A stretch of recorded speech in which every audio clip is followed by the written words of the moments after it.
Stand clear of the closing doors, please.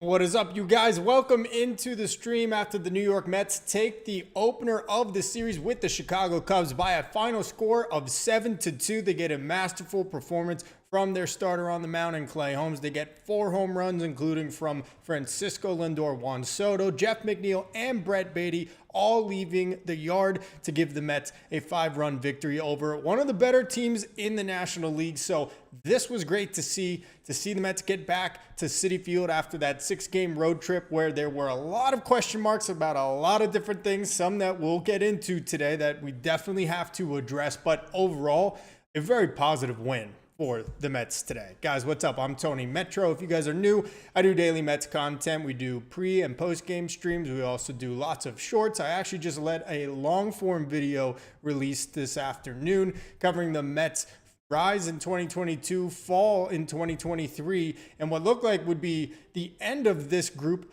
of Mets players, this core that they have, but to rebound like they did in 2024, the second half, and then come out the way they have this year. So guys, check that out.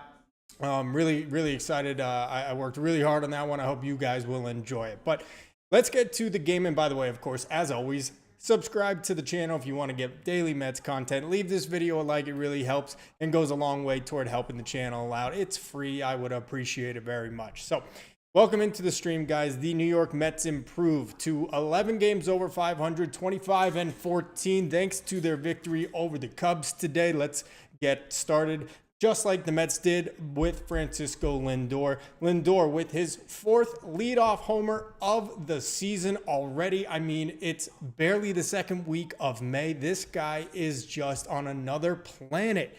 Lindor is the best shortstop in baseball. Don't at me. I'm sorry. I don't want to hear it. Look, I know Bobby Witt Jr. is really good. Okay, Bobby Witt Jr. is like, they're like 1A and 1B. They are both so stupid good, but I think there is a huge gap between Francisco Lindor, Bobby Witt Jr., and the rest of the shortstops in the league. I think that Corey Seager's taking a step back. Don't get me started on Anthony Volpe. Don't get the Yankee fans in this chat. A lot of them said they would not trade him for Lindor. Okay. Anyway, Lindor gets things going with the solo blast into right field, as you can see on your screen right here. And just gets the game going for the team. Let's Holmes and whoever's the starter in that game for them just kind of ease into things. Know they got a little bit of support right off the bat, literally. So Lindor's just been so amazing out of the leadoff spot since they moved them here around this time last year. So happy to see that. And then the Mets came right back in the second inning, and I was listening on the radio. So I had Howie Rose on the call, and I couldn't believe what I was hearing. I'm sorry. I did not for 1 second think that Brett Baty and Jeff McNeil would both hit home runs, not only in the same game, but in the same inning, 2 batters apart. I mean, I was flabbergasted, but Brett Baty goes opposite field to left center field. Don't think I've ever really seen an opposite field home run from Baty. So, I mean, maybe a good sign.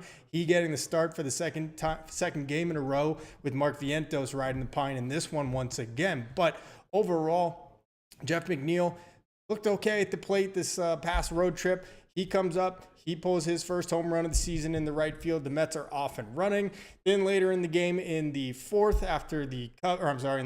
so the Mets score all their runs early and often off Jameson Taillon, who, by the way, as I'm sure you heard on the broadcast or on the radio call, has dominated the Mets for his entire career. A 1.96 ERA, 4-0 against them lifetime, and 6 career starts between his time with the Pirates and with the Cubs. And the Mets greeted him very rudely at Citi Field tonight. They scored 2 more in the third. One of them technically is earned, one of them's unearned. Realistically, it should never have happened. The play will come up here pretty soon, but Luis Angel Acuna grounding into what should have been a double play, but you can't assume a double play, and they'll call it a fielder's choice.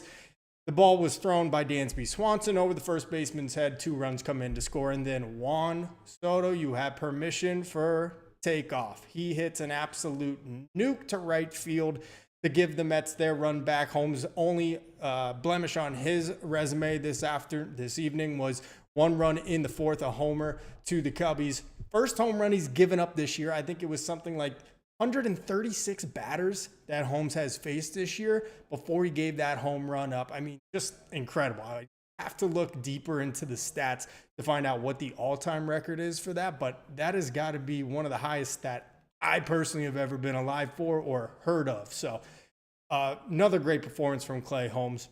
The Mets get one more in the 8th on Juan Soto, base hit into center field.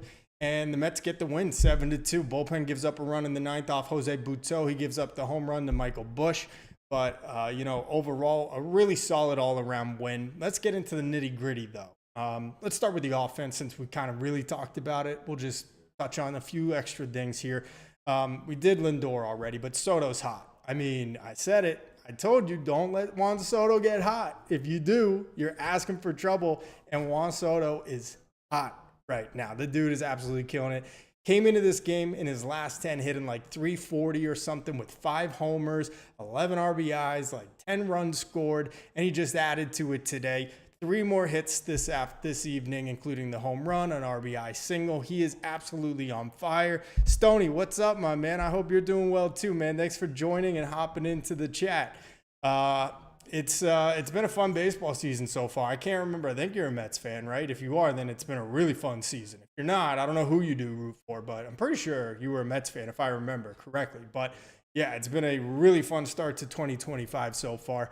And it's great to see Juan Soto now starting to heat up a lot, and he is looking so much more comfortable. Let's take a look. His numbers are just skyrocketing by the day at this point. He has the 2 home run game against the D-backs on Wednesday, 2 home run game against them last week on Thursday. He has just been putting together a ridiculous hot streak at this point. He goes 2 for 4, not 3 hits, but that average has risen to 268. Sorry, I got to squint. I'm an older guy now, Stoney. I'm a little bit older. It's been a couple years. But that OPS up to 891. He is climbing to the top of the Mets charts for OPS leaders so far.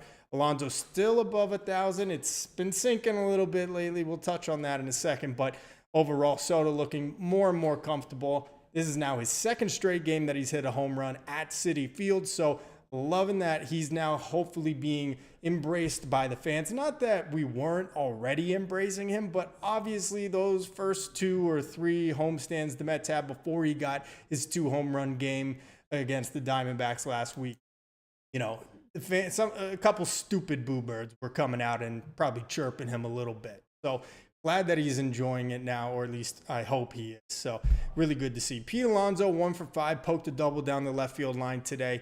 He's been getting pitched really tough all year, and for the most part, he's been laying off of it. Today, he strikes out twice, one of them looking. I thought it was a pretty borderline call. I'm not worried about Pete, and Pete has given himself some runway and leeway here with us as fans that we can't get on him at this point in the season, especially while we're winning right now. But Pete's, numbers are still really healthy. So nothing, in my opinion, to be super concerned about. What I did want to note, just overall from the entire lineup here, everybody in the lineup gets a base hit in this game. You love to see it, especially when they were looking a little lifeless in some of those games on the road, like we were talking about in St. Louis, that doubleheader sweep. We know that they scored 5 runs in one of the games and scored 4 runs in the other one, lost both of them by 1. But the big point was that they weren't hitting in those big situational spots, the ones with runners in scoring position. They weren't moving runners over. They weren't doing it with 2 outs. And that was the biggest concern about them during that little funk that they were in. But they've now scored 7 runs in back-to-back games with their 7-1 win against the Diamondbacks on Wednesday, and then doing it here again tonight, a 7-2 victory over the Cubbies, and everybody getting involved. And just one thing, I love the Mets. Just thank you, Stoney, my guy. I appreciate it, bro. We're all getting old, man. I'm 30 now, and I really should be wearing glasses, so if I'm ever doing this, you know why. I'm an old man at this point. Lost my voice, too, from making a bunch of videos and stuff today. So love everybody getting involved in the lineup today. But I want to point out one particular play. You guys have followed me. You guys have watched my streams. You guys have been watching my shorts. And I have been saying it for a long time. I want Luis Angel Acuna to play every day. I said he should be the second baseman of this team every day. He has got back-to-back starts now. He's been playing more often, which is great to see. You know, if you want to put him out in center field or if you want to try him at third base a little bit with the kind of shakeup going on with Vientos and Beatty, that's fine. But I think this guy should be playing pretty much every day. And while he doesn't actually get a base hit on that play in the third inning, the reason I want him to play is the reason they scored those 2 extra runs on the throwing error. His speed made Dansby Swanson rush on that throw. Ron Darling actually said it's almost like he kind of shot put it. He just kind of jumped up off the bag and threw it over the first baseman's head. And that was because in the back of Dansby Swanson's head, he knew Luis Angel Acuna is a speedster, and I need to get this ball out fast and get it to first in time to get this inning-ending double play. Instead, he makes the throwing error. So again, what I've been harping on for so long is that not only is he a great middle infielder, not only is he I think, excellent hitter. I'm not saying he's going to be an all-star silver slugger, but who knows? You know, ceiling is still very high on Luis Angel Acuna as a hitter at the plate, but it's that speed that adds such a dynamic to this lineup, whether it is trying to beat out a throw at first and making a fielder rush and make an error or a mistake, or if it is just simply getting a walk, getting a base hit, turning it into a double because he can steal second base. That is why I think Luis Angel Acuna should be playing more and more and more. And in my opinion, starting every single day, I think he is the best second baseman on the Mets roster as they are currently comprised. So there's my Luis Angel Acuna bit for the day. You guys get one every day, daily. I'm doing him free of charge at this point. I'll send you guys a cameo of me talking about Luis Angel Acuna, hyping him up. Stoney, love Wendy Swanson. Dude, I just was watching today when I was making that video I was telling you about. So I went back to the 2022 final series against the Braves when the Mets got swept in Atlanta. Dansby Swanson killed the Mets in that series. Killed them. I mean, home run in the first game, I believe, off of DeGrom. I think he had another in the series, making plays all over the field. I can't tell you how much joy I take in seeing Dansby Swanson fail miserably, okay? Like, I'm a hater. I'll admit it. I am a hater, okay? I'm part of the haters club. I don't care. I'll admit it. Dansby Swanson has ruined a lot of baseball joy for me in my lifetime. So anytime I can see him fail, I am going to revel in it. And the guy's getting paid $180 million. He'll be fine, okay? He'll be fine. But, yeah, I love that too, Stoney. So that was really the offense. Soto having a big day. Everybody contributing. Really, really happy to see 7 runs in back-to-back games. Let's talk about the pitching. I'll get to Clay Holmes. First, I want to talk about Carlos Mendoza. I think he severely overmanaged the bullpen in this game. I think that when the Mets had a 6-1 lead with Clay Holmes exiting in the 6th, that he made some very questionable decisions that ended up requiring them to use an extra reliever in this game. So let's go back. First of all, in the 7th inning, he puts Ryan Stanek in.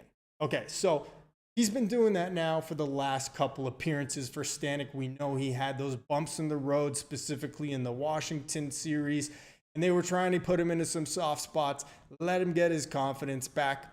Totally agree with that, but he's actually been doing really well in them. And I would think now with AJ Minter officially out for the year, he'd maybe get a bump up, give him a shot again now in the 8th inning. But instead he goes to Stanek, who was great, no problems there. It was a 1-2-3 inning, I'm pretty sure, for him there. But then he goes to Denel Nunez, who I was screaming for a long time to come back to this roster. He finally did. But maybe the Mets knew something that we didn't. Or maybe he's just not used to being on a big league mound right now because he has not looked that great. We know he walks the first 3 batters of the game in Arizona on Monday night. He comes into this one, strikes out Dansby Swanson on 3 pitches, like Stoner said right there. But then he walks the next 2 guys. And then he's having a battle with Kyle Tucker where he very nearly loses him. Fortunate to get the pop out there. That was a strikeout, actually. Pretty nasty slider from Nunez. And then you have Reed Garrett have to come in and get the final out of that one. I just feel when you had a 6-1 lead, how much softer could it possibly get than giving him a shot in the 8th inning instead? I thought if you gave Buto the 7th, Stanek the 8th, and then you went to or the other way around. If you want to give Nunez the 7th, Stanek the 8th, and then Buto the 9th, that's how I would have done it, or even Buto. I guess what I'm saying is Stanek has earned the right to get bumped back up into some of those higher leverage spots at this point, especially knowing that AJ Minter's not coming back, that Danny Young is gone, and that, oh, by the way, Jose Buto has not looked good this year. And I'm really mad at him for that because he's ruining my preseason prediction. One of them was that he would be known as one of the top relievers in all of baseball this year. He was great last year. He could pitch in virtually any situation, early and long relief, in middle relief. He can come in for one big out or multiple. He can close games. At least that's what I thought coming into this year. But Buto might be a problem for this Mets bullpen, and he may be the one that needs to get dropped into some lower leverage situations. So that was how I felt about it. I feel like you had to burn Reed Garrett. Yes, he only had to get one out, but we forget these guys got to get up. They got to warm up. They got to throw a lot of bullets in the bullpen before they come out. Should be available tomorrow, no doubt.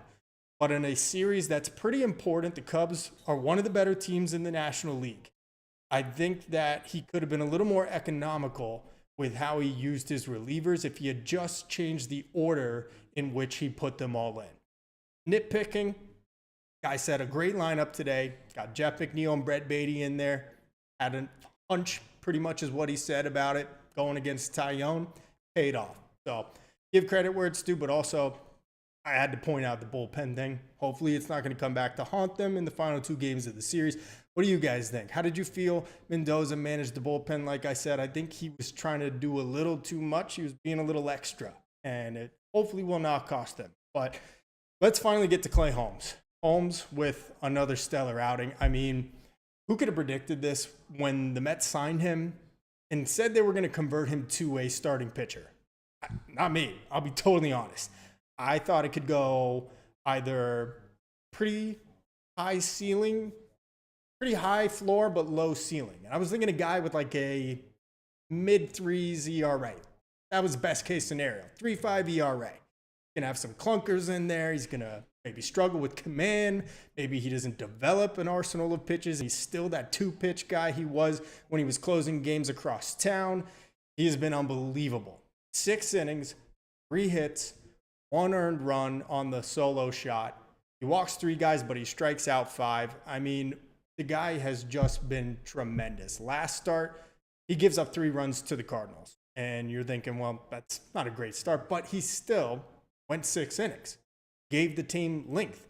And the first 2 starts he had this season against Houston and then against Miami, walks were hurting him. They made him leave those games early. And even though it was a very early part of the season, obviously, we were concerned. Does this guy have the stamina to be a starting pitcher? And lately, that's all he's been doing is giving the Mets length. And not only that, but high quality length. Another great performance from Clay Holmes. He lowers his ERA down to 2.74. I mean, he might be the biggest surprise of the year for the Mets at this point. I mean, what else would there be that's been a bigger surprise than Clay Holmes? I can't think of anything else off the top of my head unless I'm just blanking right now. But Stone, Buto scares me too. Yeah, I don't know. I mean, I love Starling Marte. I don't know why. I got a thing for Starling Marte. I'll just admit it. I like him a lot. I think he's a veteran that can get going, but just hasn't yet. The weather hasn't completely warmed up.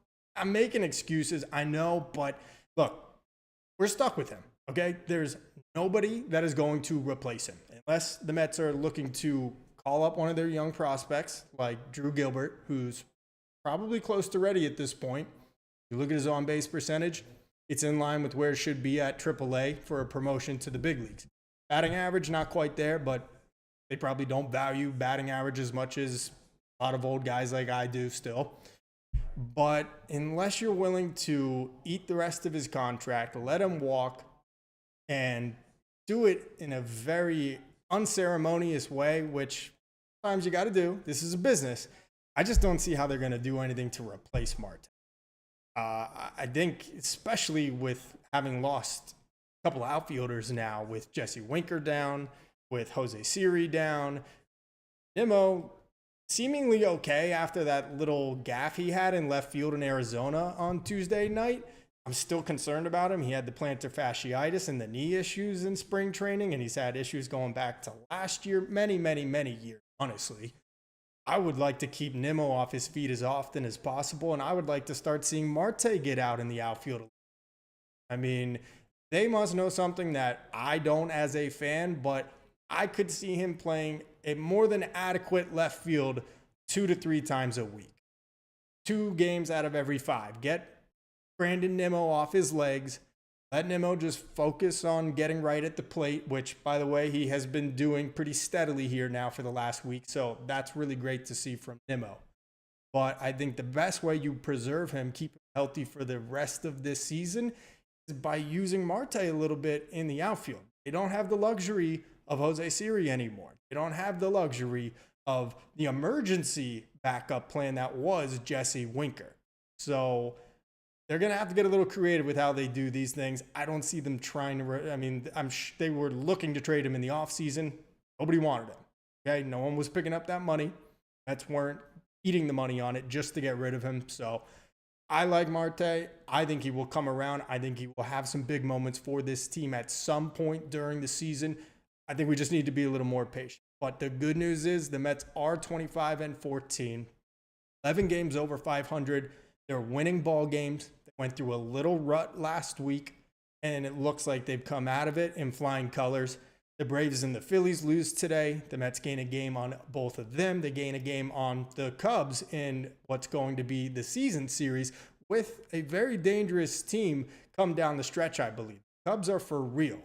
Didn't see Pete Crow Armstrong go off, which I'm shocked by, him being a former Met, especially a former Met prospect that we traded.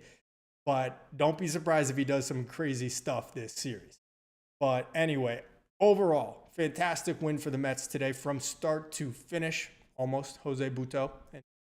But we'll ignore those because it's Friday and we got to be happy about this one. Again, the Mets 11 games over 500, improved to, I believe it's now 4 games up on the Phillies in the National League East. It might be 3, don't quote me on that, 3.5, somewhere between there.